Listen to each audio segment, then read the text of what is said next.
I'm Venk. And I'm Jaya. And this is the Reality Hate. Y'all, we made it to episode 20, and that's halfway to the amount of subscribers we have.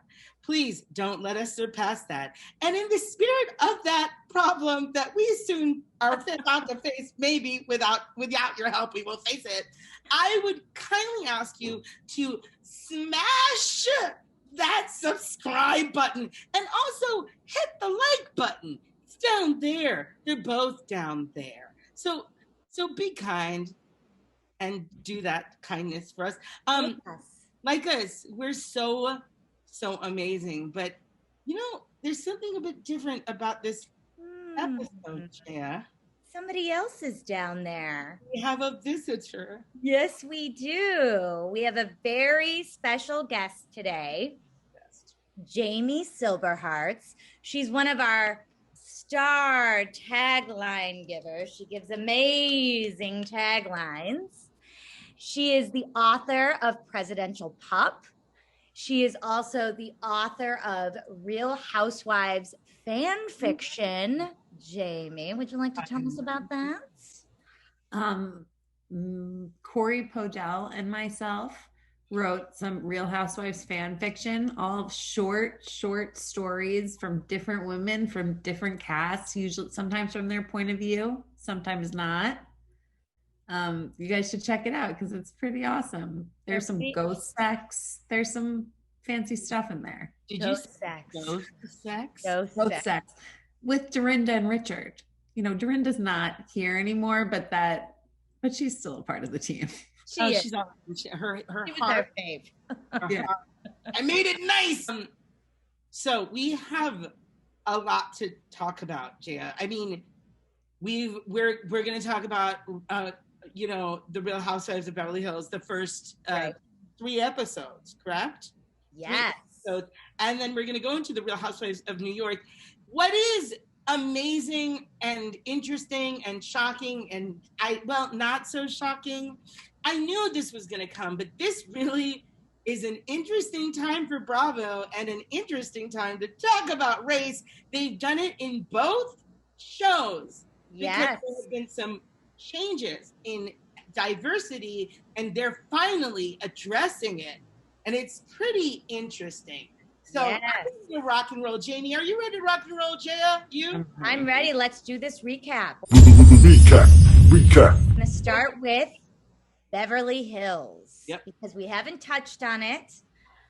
We are introduced to a new character, Crystal. She is the wife of one of the creators of The Lion King, right? The director. Lion King, directed Haunted Mansion, among other things. Any thoughts on that, Jamie? On Crystal? I mean, at first I wasn't that into Crystal, but as the episodes progressed, I think I find her a welcome addition. Me too. I think the first episodes, I was like, I am not into her. I felt like she was, dick swinging, as Margaret from New Jersey likes to put it. Yeah. Just started off on a bad foot. But as we've gotten deeper in, I like her. I like who she is. Yeah, I agree with you. I am surprised to know that she's 35 years old. Oh, she is? Wait, I didn't know that. She's a baby. Wait, so then if Sutton's only 7 years older than her, Sutton's only 42? 10 years. 10 years. 10 years, okay. But still Sutton's only 45? She's 4. I don't believe it. SPF. That's why you wear your SPF. But also, can't be right. Crystal has to be right. 20 years. Someone's not telling the truth. Yeah, okay. Anyway, so when we jump into the first episode, we are just being reintroduced to everybody. Kyle broke her nose and got a nose job. Yeah. You can't really tell the difference. Now I can. Further in, I'm starting to be able to tell the difference, but you can't really tell. Kyle and Dorit are in a pod. PK thinks he's really hot. That really turned me off. I was like, PK. Gorgeous. A model amongst men. Yes. And Garcelle is not really talking to people. She's talking to Sutton, but not really talking to anyone else. She's really upset with everyone.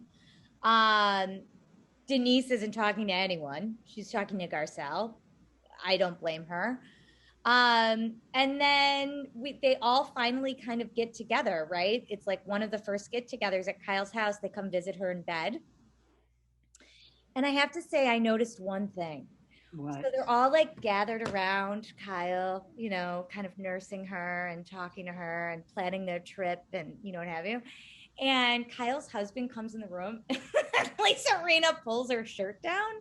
Did anyone else pick that up? What is that? She pulled her shirt. She was like, hi. And I was like, what are you doing? Why would she do that when she has Harry Hamlin at home? Harry Hamlin. Amy and I, remember when she had Belle Gray? Of course, but she had to close it. It was broken into like 4 times. Right. I think I went into Belle Gray with you. The first time I ever went was with you. Yeah, we did. She wasn't there though, or we would have remembered that. Yes. Is Belle Gray like a what? Is it Belle Gray? Uh-oh.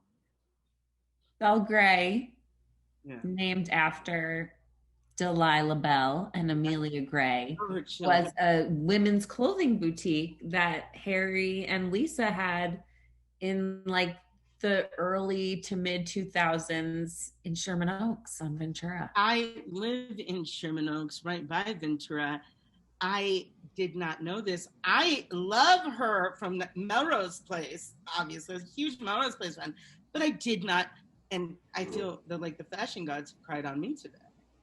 Well, Sweet Butter? It's across from Sweet Butter. I know exactly where that is. Yeah. That's where it was. It's a boutique to this day, or at least it was before COVID, because we've gone in there since when it's not Belle Gray. Mm-hmm. Yeah. So anywho, getting back to it, Garcelle and Lisa get together. Lisa gives a very, I don't know that it was a sincere apology, but she gave an apology. And Garcelle took it, so we thought, in the first episode. And she also commented that she felt like she was better friends with Garcelle than she was with Denise, which I thought was such an odd comment, considering in the seasons before, when Denise was a favorite before everything blew up last season, she was so close to Denise and they had this long friendship, and all of a sudden she wasn't that close to Denise and she was closer to Garcelle, which was bizarre. And then we see Dorit and Garcelle together, and Garcelle is wearing, so, you know, I hate Dorit's fashion. Vank also, I don't know how you feel, Jamie. She just looks, I can't stand, she's my least favorite. She's my least favorite house. She's like one of my least favorites. And there was a reunion where she had 300 barrettes in her hair. They were memorable. I mean, she could literally be launched into space. I mean, it was a skull cap of barrettes. Okay. Back radio waves. It was unbelievable. Garcelle's got 300 barrettes in her head. Like, I was like, what's going on here? Why did you take that tip? Of all the tips, why that one? And I guess Garcelle named her goldfish Dorit and Kyle, which I thought, why so childish? And then we meet Crystal. Obviously, we've already talked about her, and she's type A. She's very close to Kathy Hilton, which is kind of how she ends up on the show. Kathy is now there. And let's just jump to it, to the fancy barbecue, where Crystal says, if I don't know someone in Beverly Hills, they're not worth meeting. And so they ask, one of the producers says, so do you know Dorit? And she goes, no. That was not even low-key shade. That was high-key shade. Yes. And so we get in there in the first episode. We think that Garcelle and Lisa are okay. They're not. Garcelle is still angry and kind of dragging it out. She's not getting along with anyone right now. And the last takeaway, I think, from episode 1 was Erica says that she's had a really hard time during the pandemic and that the girls really don't know everything about her life and her problems. They actually really don't know anything. We know that to be true. We know that to be true because it's going to happen in the next episode. Okay, so that was episode 1. Do we have any thoughts? I mean, it was a good starter episode. Even though it wasn't extremely exciting. It was because of the anticipation that they built. Mm-hmm. Right. Like nothing really happened, but things did happen.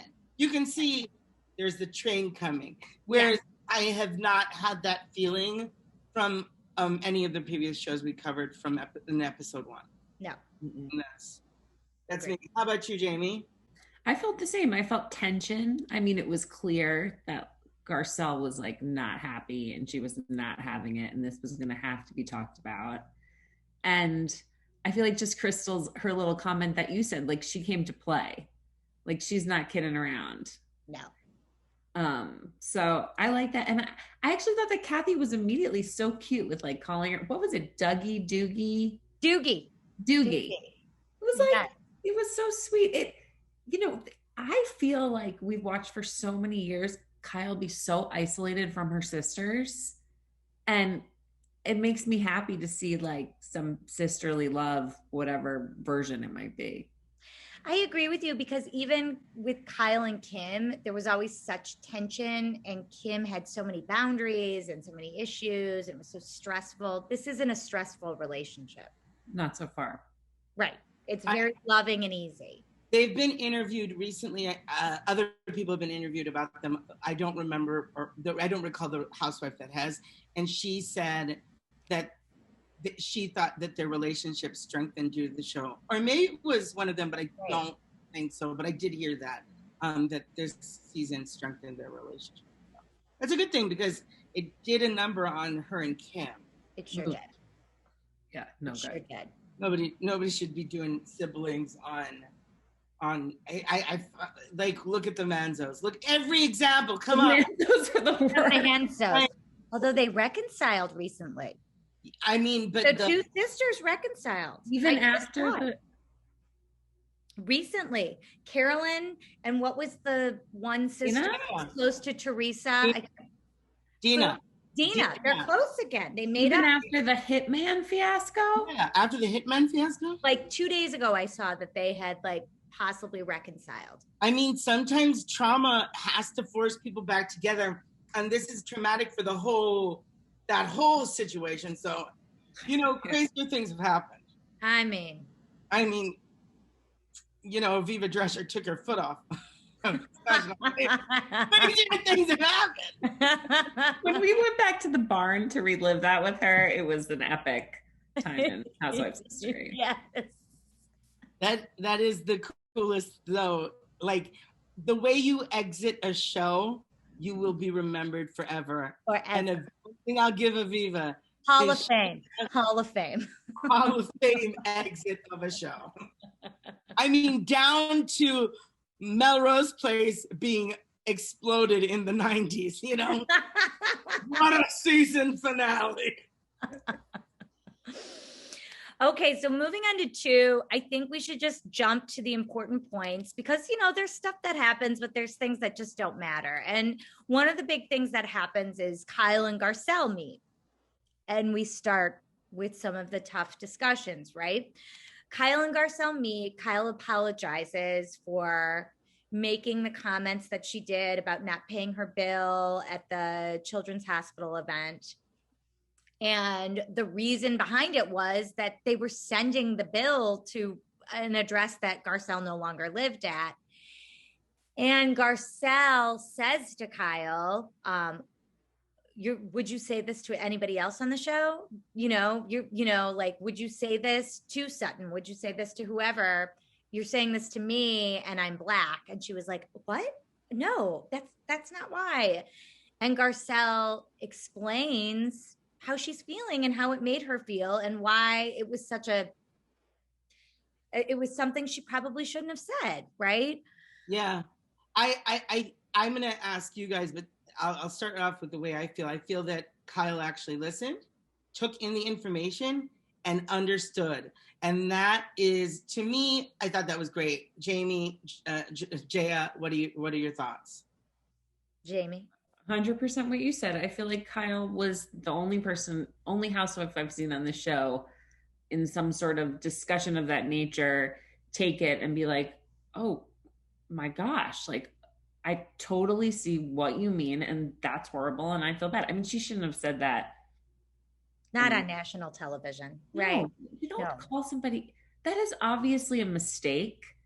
It was a low blow for Kyle. It was a disappointing moment for me. Yeah, I agree with you. She's so likable, and when she did that, I remember thinking like, ooh, God, that was really bad. Didn't.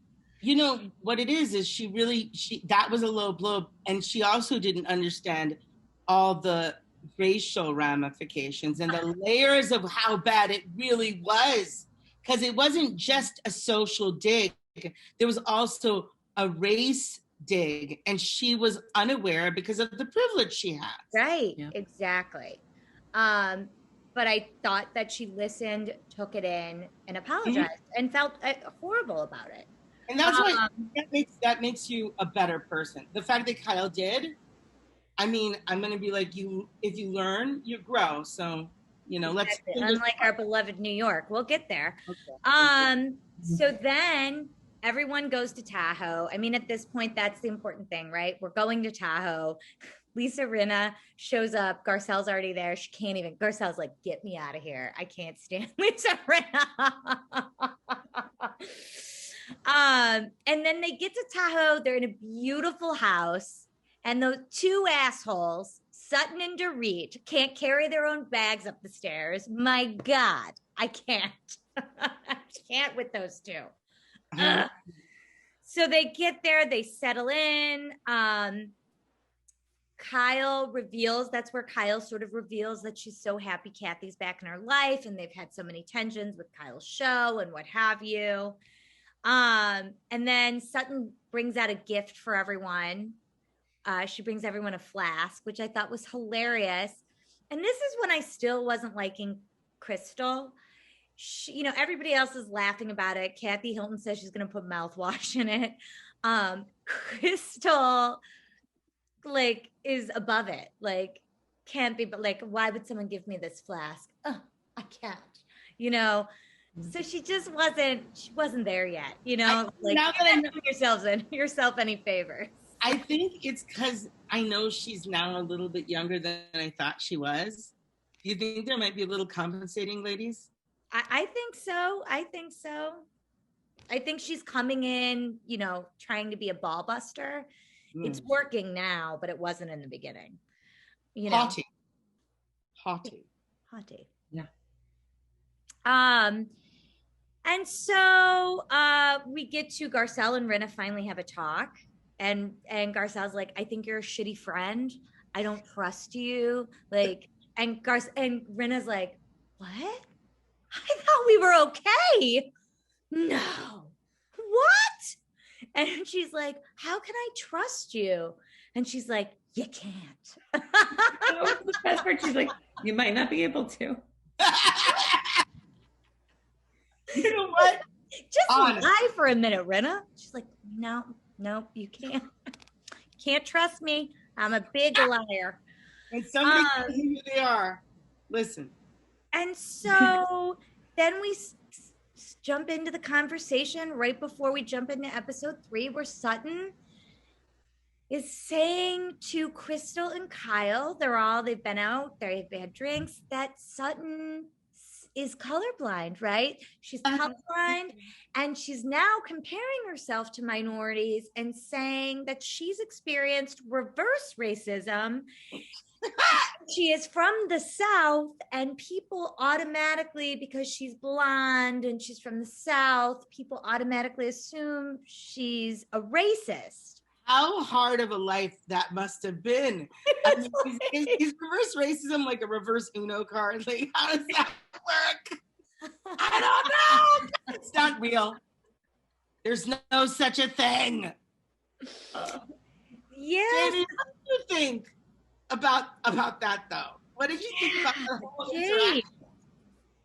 I mean, I think that it was so uncomfortable because, and I think that this was actually the time that I was like, okay, Crystal's like making sense for the first time and is bringing something to it. And she hit it on the head. And this also goes for the New York ladies. There is a generational divide with Sutton. She is not 20 years older, but she absolutely seems 20 years older because she clearly hasn't been listening to anything that anybody said or that anything that this nation has gone through in like the last however many years, because it was like she had never even thought that might not be, that we were taught the wrong things. Yeah. That it backfired. And there's a reckoning and she has to be a part of it. Yeah. And if people assume you're racist, it's probably because you said something racist. Right. I'm so happy Jamie's here. Yes. Can we round of applause? Yes. I mean, you hit the nail on the head. I mean, I couldn't have said it better. I could no, my gosh, flowers to you. Cause like, that really is what it is. You really like articulated that in a very phenomenal way. Well, and here's the thing, when we jump into it, so further down, she goes and knocks on Crystal's door to say like, hey, sorry I said that, but like, I'm not sorry I said that, but like, can you apologize to me now? That was also confusing, right? Like, it was like. It's the gaslighting for me. What is she apologizing to you for at this moment? You know, she couldn't even take Crystal's experience of racism, like giving an example. She couldn't even take that without, having to, explain why she's not a racist. It was just like, take it in, accept it, and move on. Some people aren't happy when they have to learn something new. Yes. Like, nobody liked math class, but this is life. Yeah. I hated math class. I know. Like, I hated calculus. Oh, God. So anywho, we wake up the next morning and, everybody's going out for their rail ride. Except Kathy Hilton, who didn't go to bed till like, so much.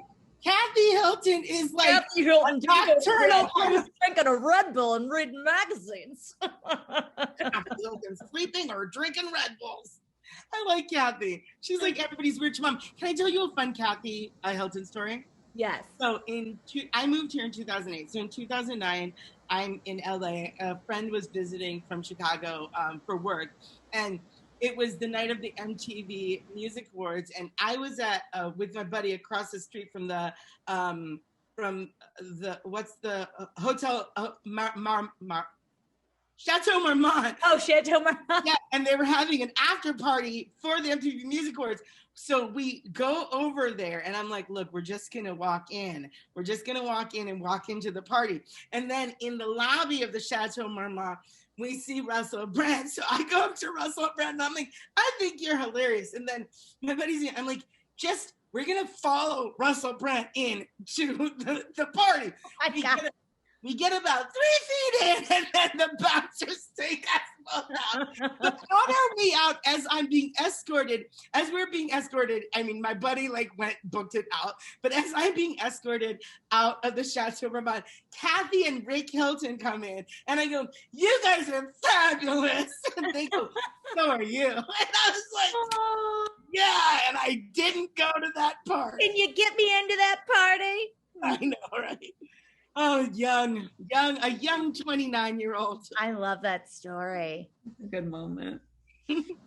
I mean, okay, so here's the thing. I wanted to say this. Kathy Hilton and her husband seem like they're perfectly happy, right? Mm. They just seem like they happy, like, there's my honey bunny. Like, when he calls, they never take trips without each other. Like, they love each other. They love each other. They are a good couple. Yeah. I mean, I loved that. So anywho, jumping back in, they're there in the morning. Lisa has her perception. They're talking about the election very briefly. And it seems as if everybody's, pro Biden. Unlike New York. Unlike New York. Or Orange County. God. Oh, God.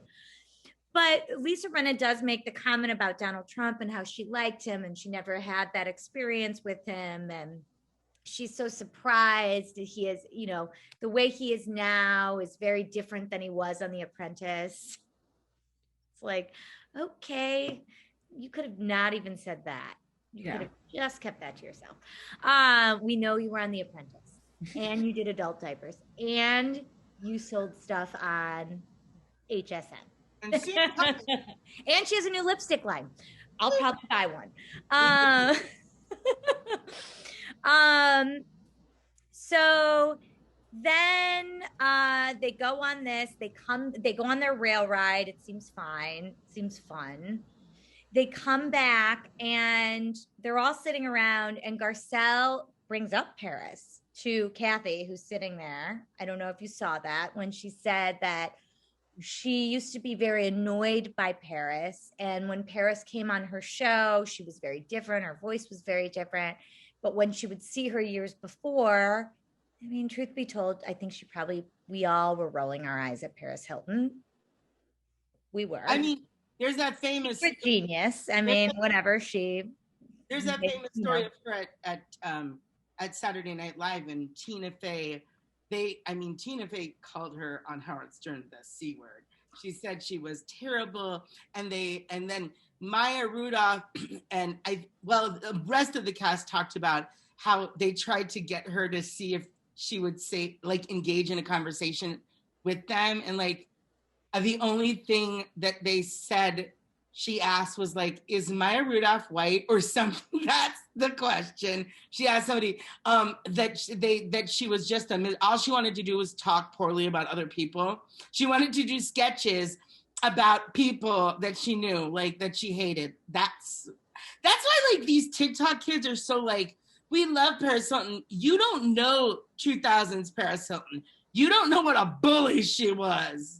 Well, and also, back in the day, I worked in a bookstore, Barnes & Noble, and she came in once and I helped her and she would just point to things. She'd be like, I'll buy that, I'll buy that, I'll buy that, I'll buy that, I'll buy that. She pointed to the stapler and I was like, oh, that's not for sale. That's our stapler. That really happened. Yeah, she was like, I had a cart and she was picking art books. And so she was just this, and she wouldn't talk. She had sunglasses on, and it was just this. And I was like, you know what she was reenacting? She was reenacting Michael Jackson in Las Vegas in the Martin Bashir interview, where he's walking through this ornament store, those gaudy, I'll take that. And I took this one, and I took this one, and that's good for bubbles. She was preparing for the role of Michael Jackson. Maybe she was. She is a bit of a rock star. Maybe she was. And anyway, they go on to say that the reason she was so shy and such an introvert and not very friendly when she was at parties or what have you, appearances, was because she has terrible anxiety. And so she'd always pretend she'd be on her phone and what have you. Jamie, on the BS scale, would you give it a BS 10 highest rating or a BS 1? Or what would you rate it? I'm going to give it a BS 8. And here's why. Yes. Because recently it has come out that she was an assault survivor from that boarding school that she was at, where she was apparently waterboarded and all that stuff, which doesn't make anything, but I think that her family's probably really on edge right now of her. Paris Hilton was the worst role model for any young girl of any age, and she was horrible, and her behavior was shitty. But Garcelle knew what she was doing by saying that to her mother. I mean, it was it was baiting. She was baiting her. Yes. Yeah. 100%. I would talk about somebody's children, actually. Like, I thought that was like, you don't have to tell that story. There was actually no need. That did not do anything but cause an issue. Like, Exactly. a micro issue, but an issue no less. An issue, right. Agreed. Yeah. Speaking of children, let's jump to the dinner where Dorit tells us she's a child of the world.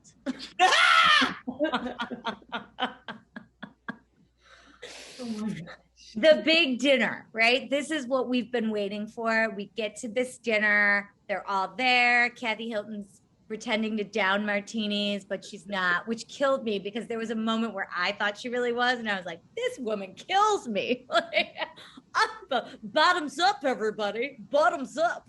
I mean, there's something old-timey about her. Old-timey? She's an old-timey movie. I mean, she seems like she should be like a Wells Fargo wagon cartoon. Like, I feel like she would be the wagon, like the animated voice of the wagon. Like, that's what.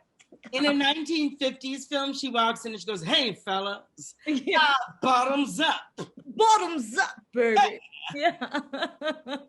Don't make me sing. So this dinner is important because while Dorit, child of the world, is talking to Sutton because Sutton is talking about how her feelings were hurt by Crystal saying that she is one of those girls that's colorblind. She's one of those girls. And everybody's kind of agreeing with Crystal, and Sutton turns to Erica at one point and says, like, have you ever, being from the South, have you ever felt that people assume you're a racist because you're from the South? And Erica's like, no, not really. What are you talking about? I love that moment. Me too. Yeah, me too. And Sutton tells this tearful story about her experience in New York. We're supposed to sympathize with her, which we don't. Dorit tries to help Sutton by saying, maybe it's because you haven't done this and you haven't done this. I've traveled everywhere. It's easier for me to say the countries I haven't been to because I've been to so many. She's even been to the country of Africa. That's something Dorit would say. Yeah. I've been to Africa country. Dorit, what's my accent? Deal with her. I know she makes us crazy. But so they have this very uncomfortable discussion, and then there's the prank, which is Kathy Hilton is drinking fake martinis and pretending to shoot them, and she thinks she's convincing everybody else to do bottoms up and take shots, but everybody catches on, so everyone's texting to actually get a water martini, and they're all taking these shots, and Kathy Hilton thinks they're actually getting drunk because she's the queen of pranks, apparently. And so they get in the car, and Sutton's busy pouting about how she has FOMO and she feels left out and it was hurtful and people were talking about her. And Crystal is trying to be her friend and say, like, no, just like keep your mouth shut. This is what it is. And kicks her. And of course, Sutton takes that as like an assault. Like she's been assaulted. Her legs are thin. She nudges her. And also, what a baby. Such a bitch. The worst. He's the worst. He's worse than Teresa from New Jersey. Jamie, what was your take on Sutton's behavior for that couple of moments? I think that I really then was like, oh, okay, this is Sutton. This is who she is. Like, she's showing us, like you said, exactly who she is, because this is like Teresa behavior, Kelly Dodd behavior, like crazy behavior, where Kelly Ben Simone behavior, like where you're just like, your version of what you think happened was, there's so many people here who saw the same thing, including us watching, and it's not what you saw happen. It was sad. She's like a 60-year-old woman behaving like a 7-year-old. She's 47. She's 47. Forever 47. Yeah. 47 if she took the potion from Death Becomes Her. Death becomes her. I want to be alive. Anyway, so we get into the house. Sutton's throwing a temper tantrum. She feels left out. Everybody has to sit down and calm Sutton down and explain everything to her. And she's still like throwing this temper tantrum and doesn't understand that it's a joke, and it's exhausting, right? It is exhausting. And if this is going to be her on this whole season, is she coming back? God, I hope not. And then we jump to Crystal in her room, locked away, basically like, Sutton is crazy. She's coming after me. It's so sad how nuts she is. Meanwhile, Sutton's like, I'm going to bring her coat up because I'm a real girlfriend. Yes. I'm like, you do that, honey. You do that. So we're going to see. We're going to see what happens. My favorite was the to be continued. To be continued. To be continued. And now we're on to RHONY episode 5. Let's do it. So I really think we should just jump into the important parts, right? I mean, there's a lot of things that happen, right? The dinner happens. Everybody seems to be getting along. And then the next day we jump to, it's Luann's day to plan. And she plans, of course, nude model. I'm not surprised. Lamb stew made by her man, Garth. Only to make Sonia more jealous, apparently, because everyone's jealous of Luann de Lesseps. She invites Alfredo, which I was like, this is who you're hooking up. This is who you're hooking Sonia up with, Alfredo? He's doing that. That's the shadiest thing. That is so shady. It was the worst. I was like, that's, of course, you think she didn't know attracted to Alfredo. And she's like, he's hot. He's hot, Sonia. That is a bad friend. That is the kind of friend that takes bad pictures of you and then posts them. That's that kind of friend. 100%. Yeah. So we get through it, and then we get to the dinner. So they all sit down for their lamb stew. Leah quickly becomes very upset, right, with Ramona. Ramona can't get over the fact that Leah talks about Dick. Even though Ramona, I mean... She was almost going to sleep with Alfredo. Oh my gosh. He moved her. Your music moves me. Your music moves me. I forgot about that. That's the most important part. Yeah. She wanted to give him a kiss from the heart. Yes, kiss from the heart. Yes. And and then Leah kind of loses it. Her grandmother's very sick. It seems like you should just be supportive of Leah, but they're not.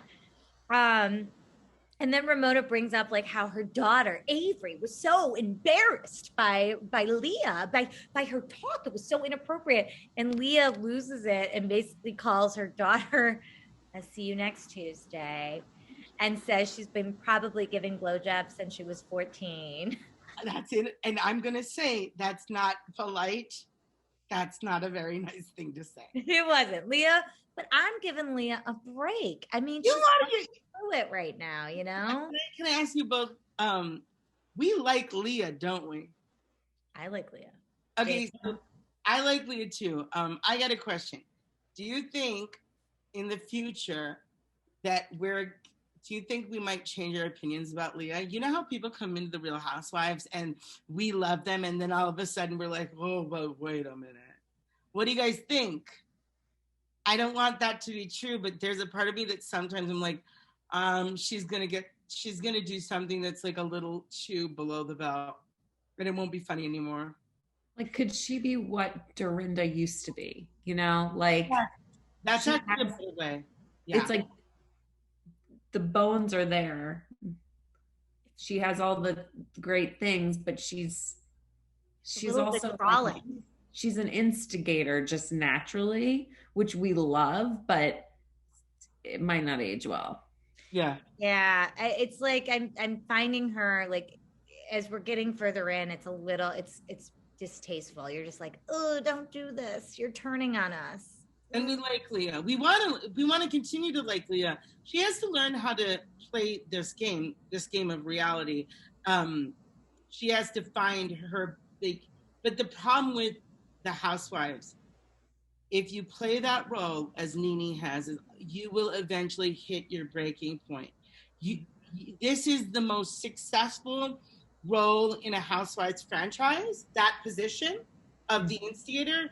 It's also the one that keeps you on the longest, but it's also the one that has a really rocky breakdown. Yes. Yeah. And we've watched a lot of them go through it. And so, yeah, I feel like that's what's happening. But we'll see, right?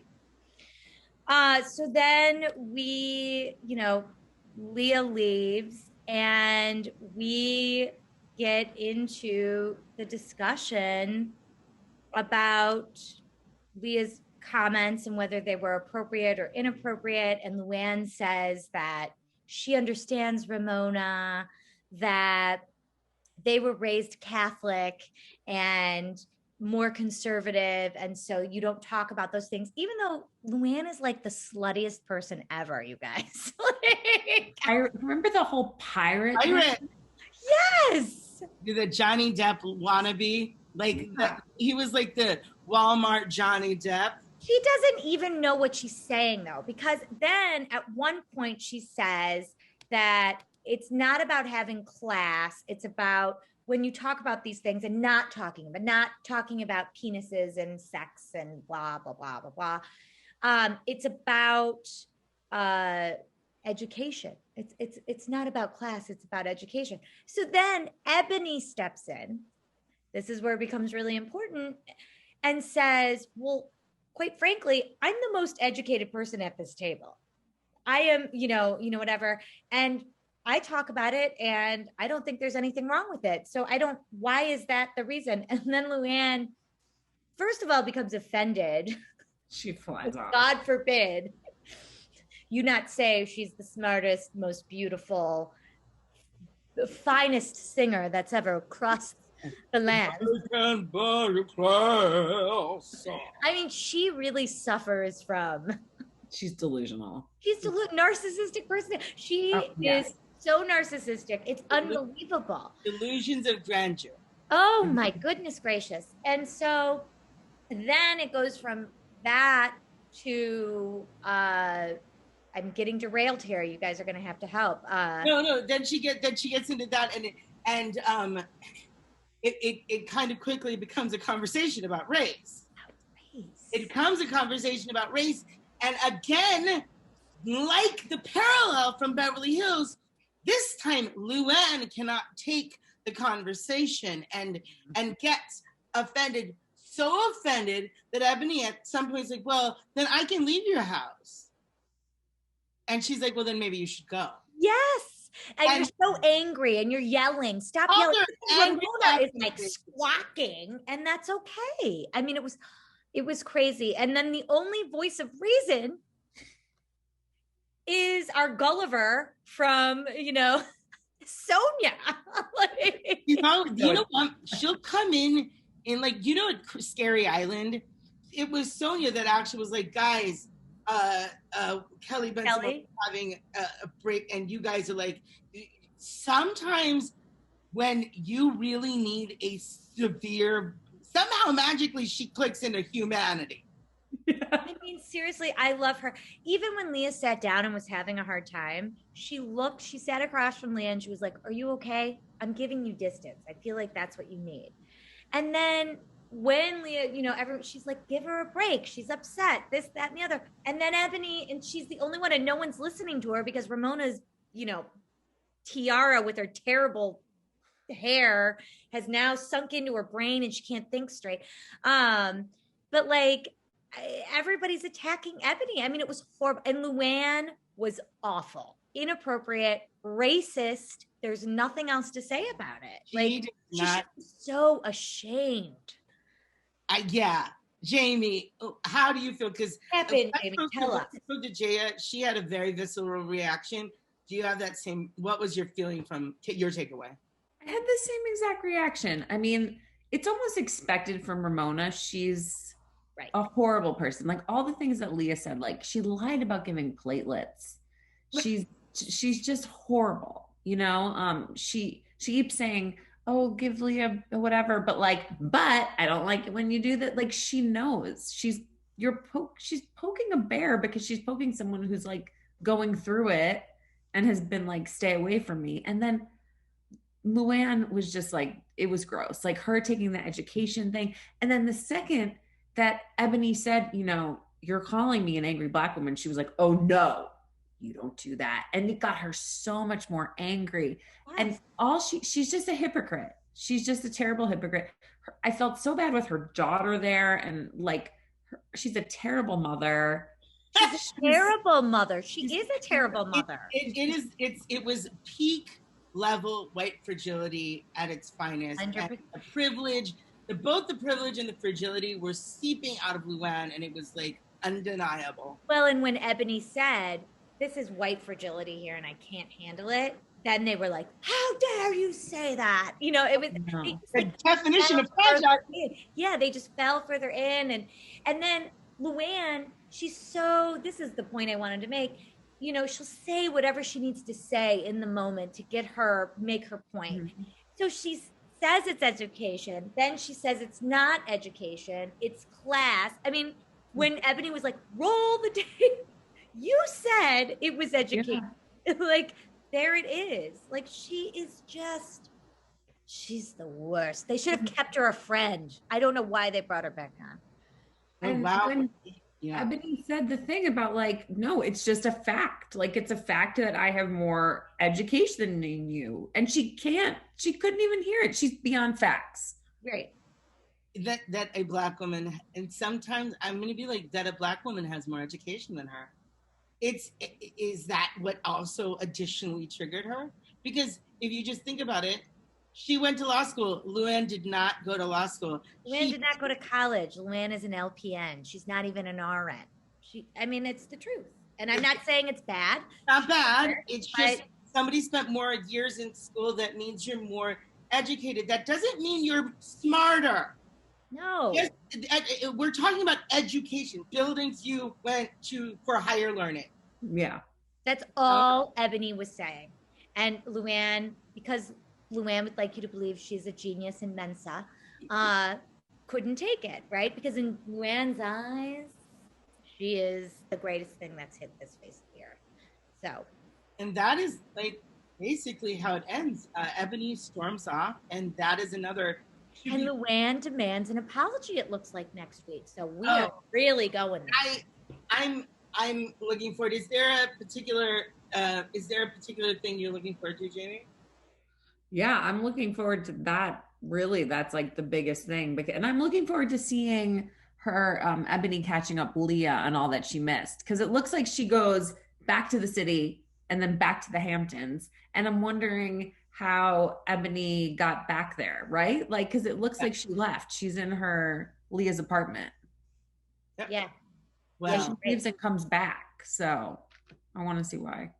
Jamie, we have, first of all, thank you so much. Thank you so much for coming and joining us on this journey. Having me. I'm such big fans of this show. We really appreciate it. We have a fire round of questions, if you will. Fire round of questions. So would you like to start, JR, or should I? Go ahead and start. So we're going to start the fire round. Fire round of questions. Get ready. Fire round really fast, okay? One word to describe Crystal. Smart. If you had to pick a Real Housewife concert to attend, would you attend Erica Jane's or Luann's Cabaret? Erica Jane. I don't want to give Luann any satisfaction. Fantastic. In a war of words, who would win? Bethany or Ebony? Ebony. Fabulous. Yes. Who is the best dressed housewife of them all? New York and Beverly Hills, present.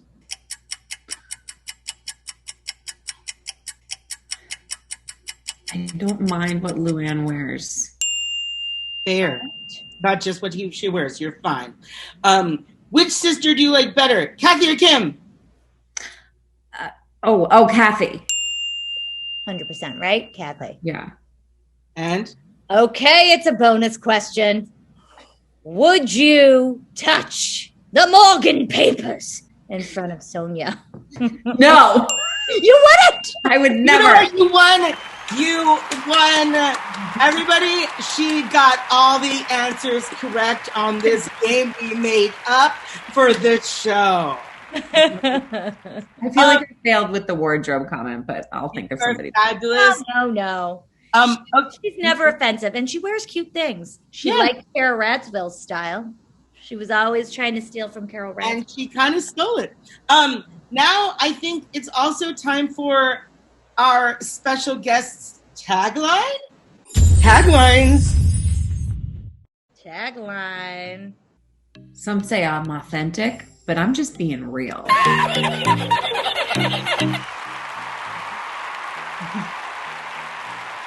love it.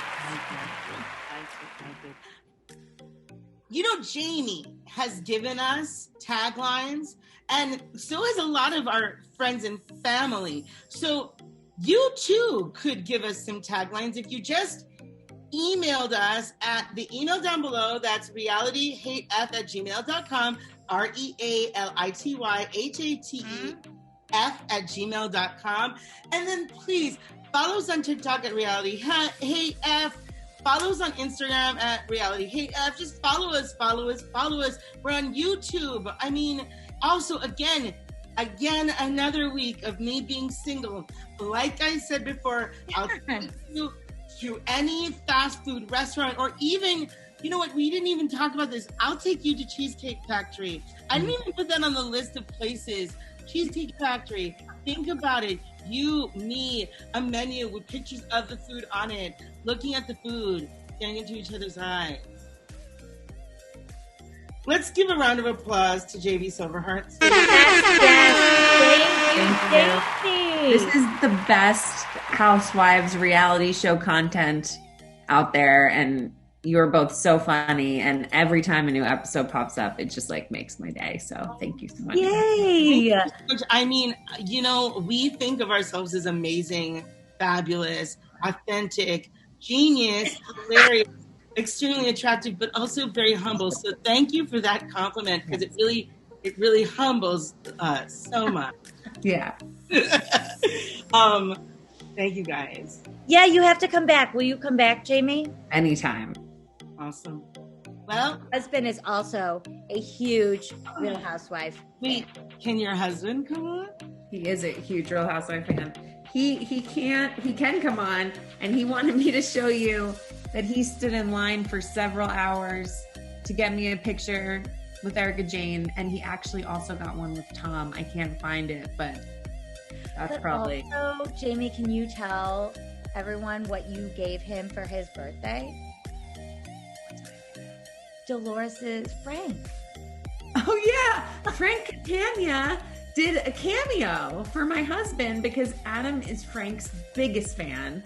I actually have a lot of love for Frank as well. Me too. He's great. He's wonderful, and he gave it his all. He spoke for minutes, and he like really brought it.